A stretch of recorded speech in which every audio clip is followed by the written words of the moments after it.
So why is it important theologically that Adam and Eve actually existed as people and not just metaphorically as a representative of human evolution?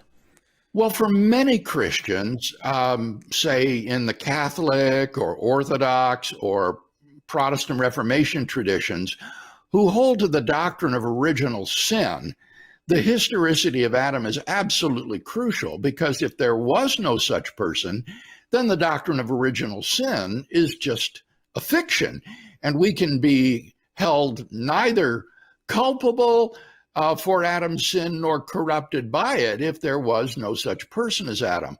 Now, for me, Jeff, that's not a very important consideration, because I don't think that the doctrine of original sin, as it's classically understood, is taught in Scripture. I don't think it's there in Genesis 3, the story of the fall, or in Romans 5.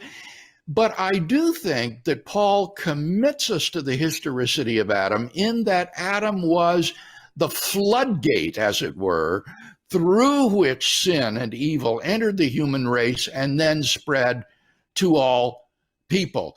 So it seems to me that we are committed to the historical Adam, not only by Genesis 3, but also by what Paul says in Romans 5. Now, if you then deny that there ever was such a person, this is going to have a major impact upon your doctrine of inspiration and upon the person of Christ. It will affect your doctrine of inspiration, because now you've got to say that the Bible teaches falsehoods, that the Bible teaches that there was a historical Adam and there wasn't.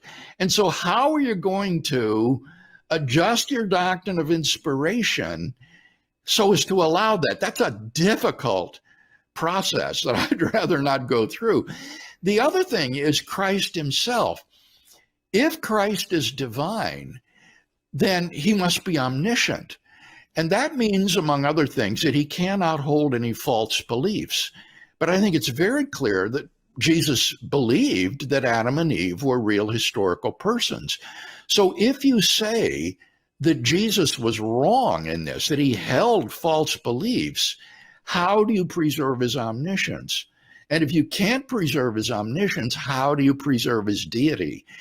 So if we deny the historical Adam, I think this is going to cause major reverberations in our doctrine of Scripture and in our doctrine of Christ.